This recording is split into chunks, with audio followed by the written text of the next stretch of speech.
नमस्कार दोस्तों, आइए यूपीएससी जीएस पेपर मेंस 2 में जो पॉलिटी का प्रश्न आता है उसे देखने का प्रयास करते हैं। हमारा प्रश्न दिया है, कानूनी प्रतिबंधों के बावजूद भारत में मैला ढोने की प्रथा वर्तमान में जारी है। नमस्ते योजना के प्रभाव का समालोचनात्मक परीक्षण कीजिए और इसके उन्मूलन के लिए आगे की राह में कुछ उपाय सुझाने हैं। हमको इसका उत्तर 250 वर्ड में लिखना है। जितने भी लोगों का यूपीएससी 2026 का प्रीलिम्स का एग्ज़ाम क्लियर हुआ है उनको बधाई, वो मेंस की तैयारी कर दें। और जो लोग 2-4 नंबर से रह गए हैं, मायूस ना हो, नेक्स्ट टाइम देखा जाएगा, आपका पक्का हो सकता है नेक्स्ट टाइम में। आप अपने उत्तर की शुरुआत ऐसे कर सकते हैं कि संसदीय स्वायत्त समिति की रिपोर्ट के अनुसार वर्तमान में 50,000 से अधिक मैनुअल स्क्वेंजर कार्यरत हैं, जो दर्शाता है कि विधिक प्रतिबंधों के पश्चात भी वर्तमान में यह प्रथा जारी है।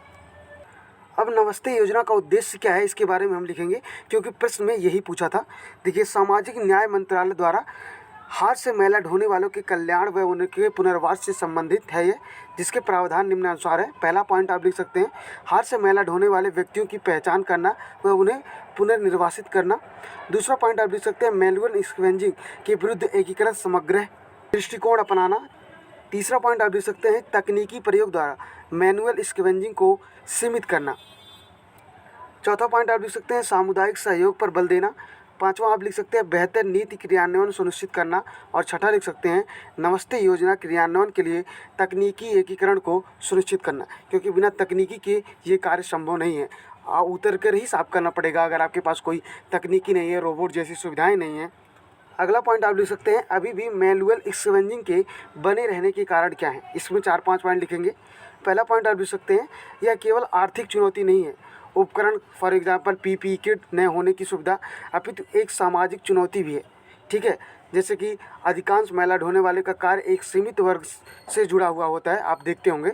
ठीक है, अगला पॉइंट आप लिख सकते हैं, मांग आपूर्ति पक्ष पर द्विआयामी रणनीति का न होना, ये भी एक बड़ी समस्या है। तीसरा पॉइंट आप लिख सकते हैं, तकनीकी की सीमित पहुंच, मैंने आपको बताया रोबोट जैसी सुविधाएं नहीं है भारत के पास। चौथा पॉइंट आप लिख सकते हैं, व्यापक असंगठित क्षेत्र जिसे सस्ती श्रम बल उपलब्ध है। भारत में जनसंख्या काफ़ी है, यहाँ पर सस्ती श्रम बल उपलब्ध है, 200-300 में लोग कर देते हैं साफ, तो हो जाता है। आप रोबोट का प्रयोग करेंगे तो ज़्यादा खर्च लगेगा। पांचवा पॉइंट आप लिख सकते हैं, विधिक हितधारकों से सहयोग का अभाव। छठा पॉइंट आप लिख सकते हैं, आम जन में जागरूकता का अभाव। अब देखिए, आगे की राह के बारे में हम सुझाएंगे कि फ्यूचर में आगे क्या उपाय किया जाना चाहिए इसका, क्योंकि एक प्रशासनिक अधिकारी का यही कर्तव्य होता है कि वो हर प्रॉब्लम का सलूशन कैसे दे। तो इसमें एक मांग पक्ष होगा और दूसरा आपूर्ति पक्ष। पहला आप लिख सकते हैं, मैनुअल स्क्वेंजर को कौशल विकास पर बल देना चाहिए उनका। और आपूर्ति पक्ष की अगर हम बात करें तो तकनीकी उन्नयन, उदाहरण के लिए केरल में रोबोटिक जो प्रयोग किया गया उसका आप उदाहरण ले सकते हैं। दूसरा पॉइंट आप लिख सकते हैं, वैकल्पिक रोजगार उपलब्ध कराना। अगर उनके पास कोई और रोजगार होगा इसके अलावा तो वो मैला क्यों ढोएंगे। ठीक है, अगर तकनीकी पक्ष में आप लिखना चाहें तो आप लिख सकते हैं, अनुसंधान विकास पर बल, सस्ती तकनीकी का निर्माण किया जाना चाहिए। ये उड़ीसा का मॉडल आप देख सकते हैं।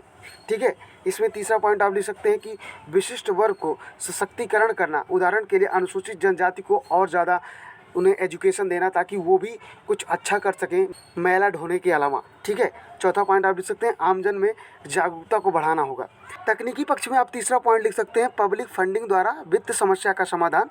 पब्लिक फंडिंग से मतलब ये है कि जो डोनेट करते हैं वो, ठीक है, उस तरह से आप इकट्ठा कर सकते हैं धन को। और चौथा पॉइंट आप लिख सकते हैं, निरंतर निगरानी बनाए रखना ताकि चोरी ना हो पब्लिक फंडिंग की।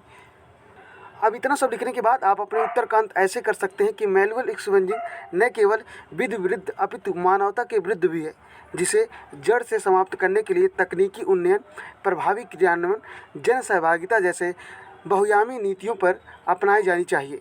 Thank you so much for watching this lecture.